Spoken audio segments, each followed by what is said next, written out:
Ya, mulai.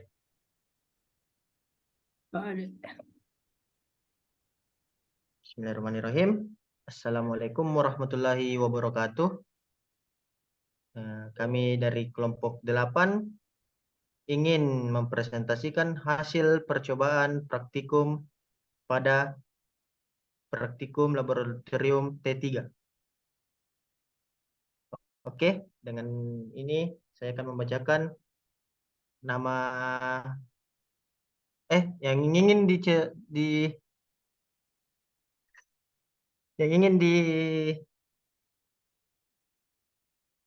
percobaan itu tegangan tinggi impuls. Dan saya akan membacakan nama-nama kelompok 8, yaitu pertama ada Pono Sampai dengan NIM D04120163 dan dengan saya sendiri Yogi Satria Putra D04120107 dan Yusril Razak Raharniar D04120131, ada Hoiraldis Gifat A D04120162, ada Jasmarani D04120122, Muhammad Rizky Al-Isra Ridwan D04120146, Gira Ar-Rahman D04120167, Muhammad Adi Rajasya D0412011132, dan Indah Nur Susilowati D0412011030. Itulah nama kelompok dari kelompok 8, dan yang akan membacakan pertama-tama yaitu tujuan percobaan adalah Pono Sampai. Dengan saudara kami persilahkan membaca. Oke, baik. Terima kasih kesempatannya moderator. Di sini untuk percobaan tegangan tinggi impuls, untuk tujuan percobaannya di sini yaitu untuk mempelajari teknik pembangkitan dan pengukuran tegangan tinggi impuls. Di sini sebenarnya ada dua tujuan percobaan, tetapi pada tujuan percobaan yang kedua yaitu mempelajari karakteristik fault time curve arrestor melalui pengujian, itu tidak dapat dilaksanakan karena satu dan lain hal. Sehingga di sini hanya untuk mempelajari teknik pembangkitan dan pengukuran tegangan tinggi impuls. Adapun untuk dasar teori daripada tegangan tinggi impuls ini, di mana kita ketahui bahwa gelombang tegangan tinggi impuls ini merupakan gelombang surja yang naik secara cepat di bagian muka gelombang dan akan turun dengan lambat di bagian punggung gelombang. Gelombang tegangan impuls ini dapat hadir dalam peralatan listrik maupun elektronik sebagai tegangan lebih yang berbahaya dan perlu dibatasi. Adapun tujuan daripada pengujian tegangan tinggi impuls ini dilakukan agar kita dapat mengetahui pengujian ketahanan peralatan tegangan terhadap tegangan tinggi impuls, serta mengetahui dan meneliti mekanisme tegangan tinggi impuls, serta untuk pengujian arrestor sebagai proteksi terhadap tegangan tinggi impuls. Adapun jenis-jenis gelombang untuk impuls ini sendiri ada 3 jenis gelombang. Yang pertama itu adalah impuls persegi, biasanya kita temukan pada tegangan tinggi impuls pada hubung buka, kemudian impuls bentuk baji. Ini merupakan tegangan tinggi impuls eksponensial ganda yang terpotong di depan gelombang, di muka gelombang. Kemudian yang ketiga itu impuls eksponensial ganda. Impuls eksponensial ganda ini dapat kita temukan pada tegangan tinggi impuls yang diakibatkan oleh surja petir. Adapun bentuk gelombang impuls menurut standar IEC itu ada untuk surja petir itu 1,2 per 50 mikrosecond. Artinya gelombang ini akan mencapai puncak dalam waktu 1,2 mikrosecond. Itu adalah waktu muka gelombang atau biasa disimbolkan dengan TS, dan mencapai 50% tegangan puncak di bagian punggung gelombang dalam waktu 50 mikrosecond ataupun biasa disebut waktu punggung ataupun TR. Kemudian untuk pembangkitan tegangan tinggi impuls ini sendiri di laboratorium itu dapat dibangkitkan menggunakan rangkaian generator impuls RC, di mana yang pertama adalah tegangan 220 akan dinaikkan oleh trafo uji menjadi tegangan tinggi AC, kemudian disearahkan oleh rangkaian penyearah dan kemudian dirangkai dengan rangkaian impuls RC. Di sini jika kita lihat gambar ada 2 jenis rangkaian yang dapat digunakan untuk membangkitkan tegangan tinggi impuls, yaitu rangkaian A dan rangkaian B. Adapun untuk percobaan ini, rangkaian yang digunakan yaitu rangkaian B. Untuk prinsip kerjanya sendiri, di mana kapasitor impuls CS di sini akan mendapat pengisian dari suatu sumber tegangan tinggi DC.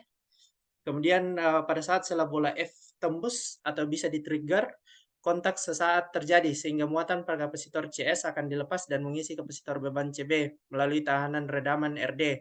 Kecepatan pengisian kapasitor CB hingga mencapai nilai tegangan akan menentukan waktu buka gelombang atau TS. Namun tidak semua muatan dalam CS ini akan ditampung pada CB karena sebagian muatan dibelokkan ke tanah melalui tekanan RE. Oleh karena itu, pada tegangan impuls ini nilai puncak yang kita peroleh, nilai puncak impuls yang diperoleh itu akan selalu lebih kecil dari tegangan pengisian DC. Kemudian setelah sela bola F terbuka, maka akan terbentuk jalur tertutup untuk pembuangan muatan dalam CB ke tanah melalui RD dan RE, sehingga terjadi proses pengosongan kapasitor CB. Proses pembuangan muatan ini akan menentukan pembentukan punggung gelombang. Di bawah ini ada rumus hubungan antara tegangan tinggi DC dengan tegangan impuls, di mana UT itu sama dengan tegangan tinggi DC, UO dibagi dengan nilai daripada RD dan dikali dengan nilai CB, kemudian dikali dengan T1 kali T2 per T1 kurang T2, dikali dengan E pangkat minus T per T1 dikurang E pangkat minus T per T2. Adapun untuk nilai T1 dan T2 ini mempunyai nilai yang berbeda antara rangkaian A dan rangkaian B. Mungkin itu saja yang dapat saya sampaikan, saya kembalikan ke moderator.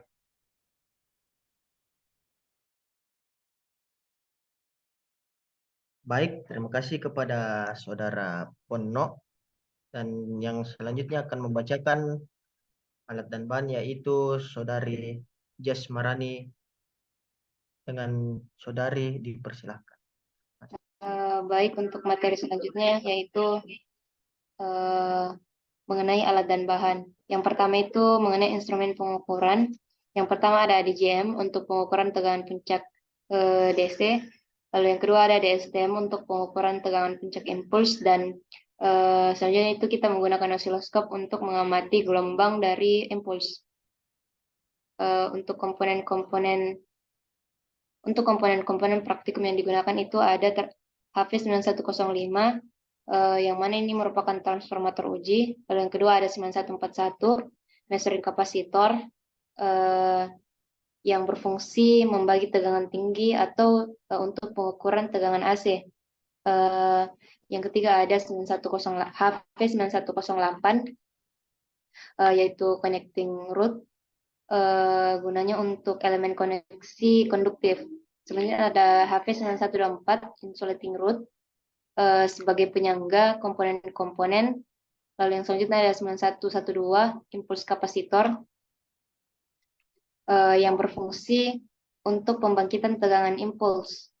Selanjutnya ada 9138, di mana 9138 ini dipasang pada impuls kapasitor yang berfungsi sebagai pemutus dalam hubungan saklar pembumian untuk pembumian keselamatan, juga berfungsi sebagai elektroda bus corona. Lalu selanjutnya ada HV9114 earthing switch, yang dipasang juga pada impuls kapasitor, di mana untuk pembumian keselamatan otomatis dari kit konstruksi tegangan tinggi saat tidak diberi energi. Selanjutnya ada HV9113 measuring resistor,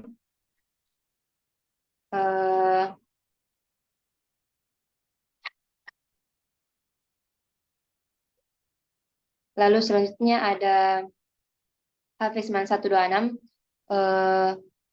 selanjutnya ada HV9125, yaitu spare gap, di mana di situ terpasang elektroda bola. Lalu selanjutnya ada HV9126, yaitu driver for spare gap, di mana ini gunanya untuk mengatur jarak sela bola di HV9125. Selanjutnya ada HV9123, wave tail resistor, yang berfungsi untuk pembangkitan tegangan impuls, di mana untuk menentukan waktu hingga setengah nilai tegangan impuls dalam pembangkitan tegangan impuls, petir, dan switching.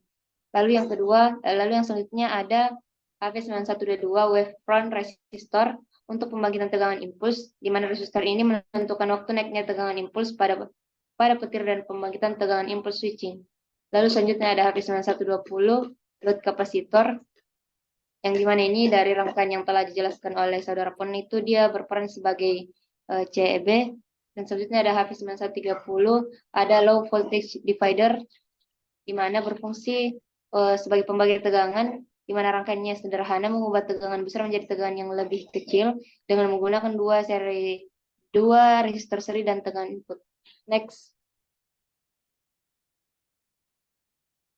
Dari ini merupakan gambar rangkaian percobaan pada percobaan tegangan impuls, di mana untuk rangkaian di atas ini hampir mirip dengan pembangkitan DC, cuman ditambahkan rangkaian komponen HV9125, di mana di sini kita mengamati tegangan tembus pada percobaan ini, lalu ditambahkan HV9123, di mana ini berperan sebagai RE yang telah dijelaskan di teori dasar sebelumnya, dan ada HV9122 berperan sebagai RD, dan ada HV9120 yaitu load kapasitor yang berperan sebagai CB. Itulah materi dari saya kembalikan ke moderator.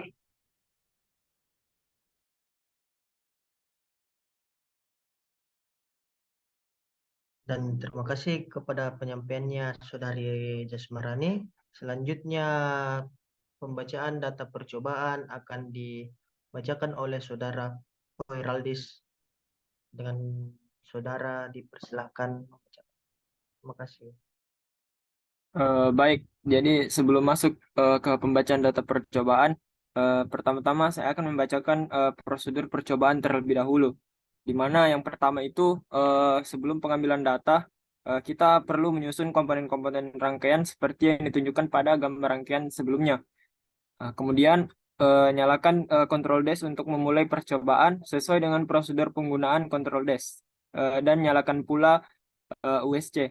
Kemudian yang ketiga, atur jarak sela pada EZK sebesar 10 mm dengan memutar tombol MF pada control dash.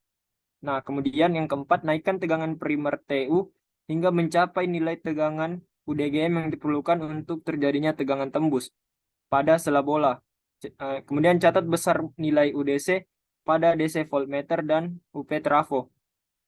Kemudian yang kelima, aktifkan ZK dengan men-trigger dengan ZAG, lalu catat nilai UDSTM yang terbaca pada alat ukur DSTM.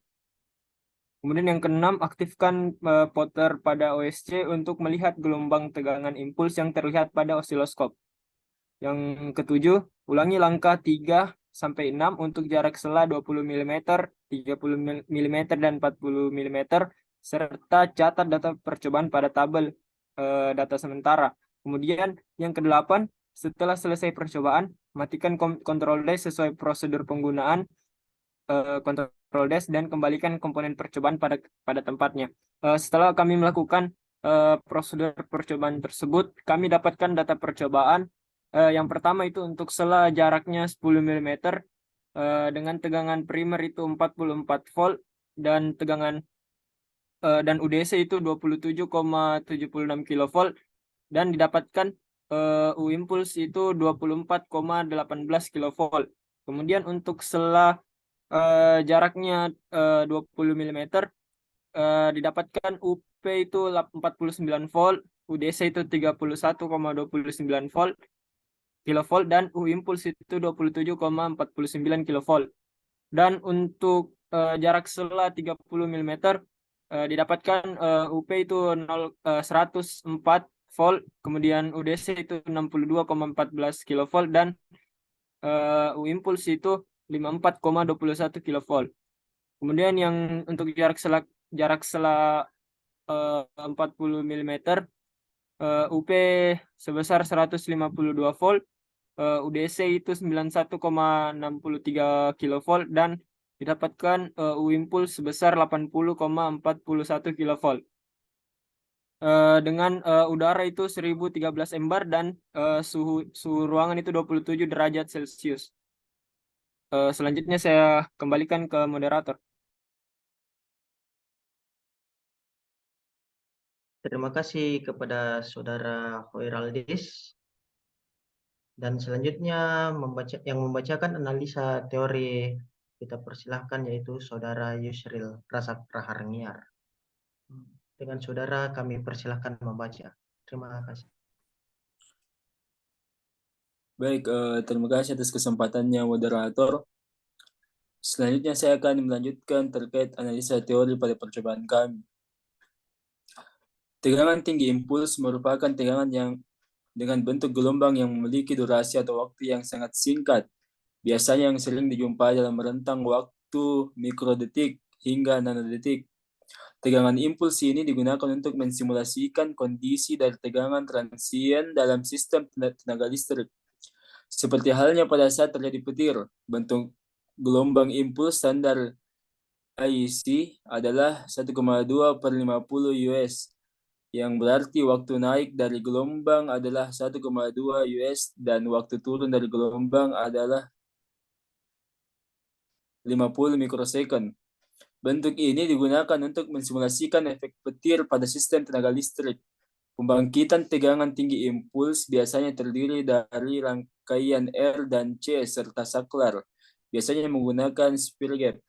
Untuk menginisiasi impuls, energi disimpan dalam kapasitor dan setelah itu dilepaskan secara tiba-tiba untuk menghasilkan impuls tegangan tinggi. Gelombang impuls dapat terjadi dalam peralatan listrik elektronik sebagai tegangan lebih berbahaya. Mungkin sekian dari saya. Kembali moderator. Terima kasih atas kesempatannya yang Saudara Yusril, dan selanjutnya yang akan membacakan analisis praktek yaitu Saudara Adi Rajasya. Kepada saudara kami persilahkan. Terima kasih. Terima kasih waktunya moderator. Jadi pada kesempatan ini saya akan membacakan atau presentasikan dari analisis praktek pada percobaan tegangan tinggi impuls yang bertujuan untuk mengetahui dan mempelajari mengenai teknik pembangkitan dan pengukuran tegangan tinggi impuls dan mempelajari juga mengenai karakteristik bentuk gelombang impuls. Kami melakukan pengambilan data di laboratorium teknik tegangan tinggi dengan menggunakan peralatan-peralatan tegangan tinggi. Hal pertama yang dilakukan sesuai dengan prosedur percobaan adalah merangkai komponen-komponen percobaan sesuai dengan rangkaian-rangkaian yang tertera pada modul. Kemudian, melanjutkan percobaan sesuai prosedur yang telah diarahkan. Data pertama yang diamati adalah nilai dari UDC dengan jarak selah yang digunakan berturut-turut adalah 10 mm, 20 mm, 30 mm, dan 40 mm. Adapun nilai dari UDC yang diperoleh yaitu pada jarak selah 10 mm yaitu 27,76 kV, kemudian pada selah 20 mm yaitu 31,29 kV, pada jarak selah 30 mm yaitu 62,14 kV, dan yang terakhir itu pada jarak selah 40 mm yaitu 91,63 kV. Dengan parameter penting yang harus diperhatikan adalah tekanan udara serta suhu udara. Dapat kita lihat dari data yang kami peroleh bahwa semakin besar jarak celah, maka semakin besar juga nilai UDC. Kami juga mengamati gelombang untuk setiap jarak pada osiloskop. Akan tetapi, karena adanya kesalahan dalam percobaan ini, sehingga kami tidak dapat memperoleh bentuk gelombang dari tegangan impuls ini. Kemudian, untuk impuls, kami peroleh dari data yang diberikan yang nilainya yaitu pada jarak selah 10 mm, yaitu 24,8 pada mm yaitu 29 mm yaitu 54,20 kV, dan yang itu pada jarak selang 40 mm yaitu 80,41 kV. Dapat kita lihat dari semua data yang telah diperoleh semakin besar setelah semakin besar pula UDC serta dapat sama dengan berbanding lurus atau sama dengan nilai. Jadi mungkin itu saja dari saya kembali moderator.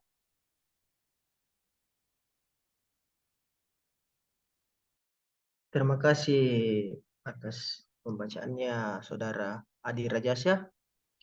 Dan selanjutnya yang akan membacakan analisa perbandingan teori dan praktik yaitu kepada Saudara Rizky Al-Isra. Kepada saudara kami persilahkan. Terima kasih. Baik, terima kasih atas waktunya moderator. Yang selanjutnya analisa perbandingan teori dan praktik. Dari data percobaan dapat diamati bahwa nilai U impuls tidak pernah lebih besar dari nilai UDC. Dan ini telah sesuai dengan teori bahwa muatan yang disimpan di kapasitor impuls tidak semua disalurkan ke kapasitor beban, namun juga dibelokkan ke tekanan RE untuk pentahanan. Kemudian pada gelombang karakteristik dari U impuls dapat dilihat bahwa gelombangnya naik secara tiba-tiba dan ketika telah mencapai puncak maka akan turun secara perlahan. Dan setelah diamati dari gambar hasil osiloskop terdapat kesesuaian. Oleh karena itu antara teori dan praktik telah sesuai. Sekian dari saya kembalikan kepada moderator.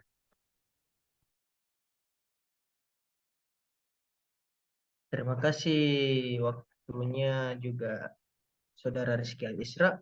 Dan selanjutnya yang akan membacakan grafik yaitu Saudari Indah Nur Susilowati. Kepada saudari kami persilahkan. Terima kasih. Baik, makasih dari moderator.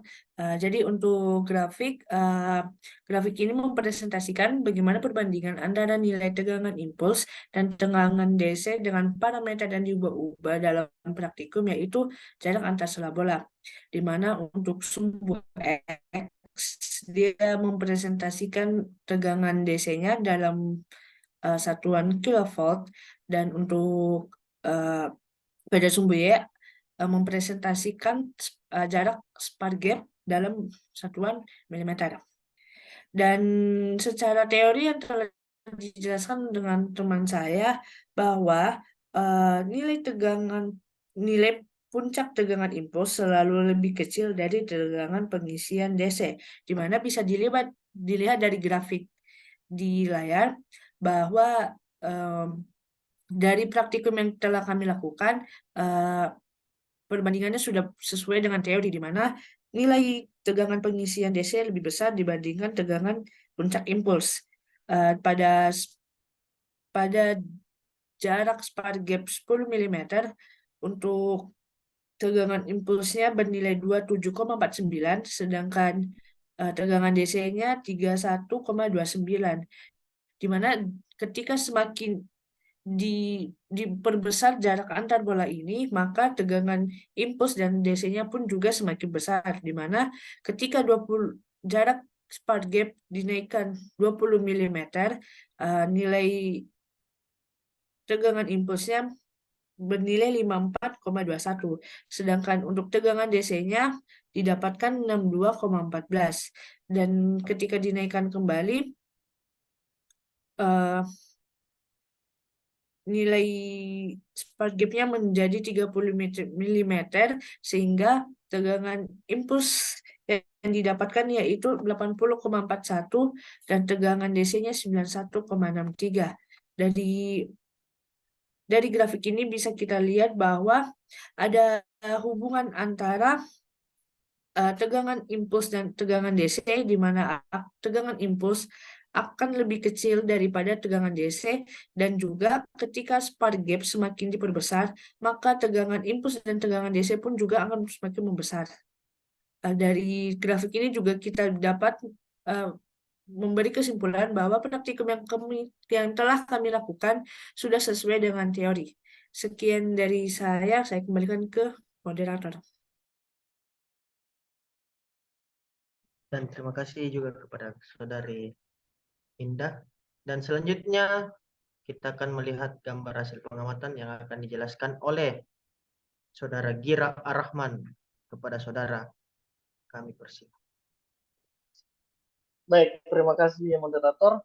Adapun gambar hasil pengamatan pada jarak sela 30 mm, bahwa kita telah menemukan bahwa tegangan tembus impuls berada pada tegangan 24,18 kV, di mana pada jarak itu kita menghasilkan sebuah gambar grafik yang menunjukkan gambar gelombang eksponensial ganda, yang dimana pada grafik ini kita melihat bahwa tegangan akan naik secara cepat dengan turun secara perlahan. Nah, ini membuktikan bahwa kita telah melakukan simulasi surya petir seperti itu. Selanjutnya,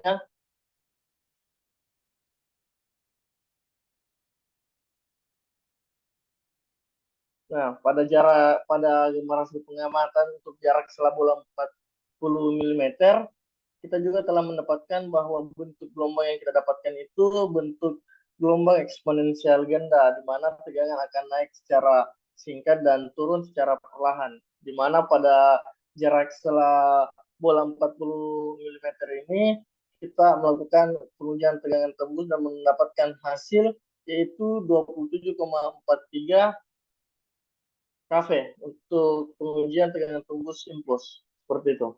Terima kasih.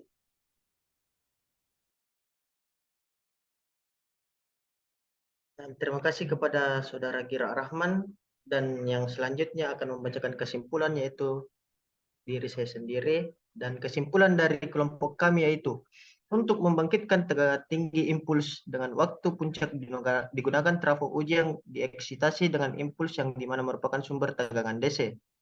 Lonjakan tegangan yang mendadak dalam belitan eksitasi menimbulkan gejala transien antar trafo dan kapasitor pada sisi tegangan tinggi. Tegangan tinggi AC yang diarahkan menjadi tegangan tinggi DC akan mengisi kapasitor impuls, kemudian mengisi kapasitor beban saat selah bola tembus atau di-trigger, sehingga diperoleh tegangan impuls yang diukur menggunakan DSTM atau impuls voltmeter. Nilai tegangan impuls yang terukur tidak pernah lebih besar dari nilai tegangan tinggi DC karena muatan yang disimpan di CS tidak semua disalurkan ke CB, namun juga dibelokkan ke tahanan RE untuk pertahanan. Dan begitulah presentasi dari kelompok 8. Terima kasih atas kerjasamanya teman-teman. Dan akhir kata, semuanya tetap semangat. Oke.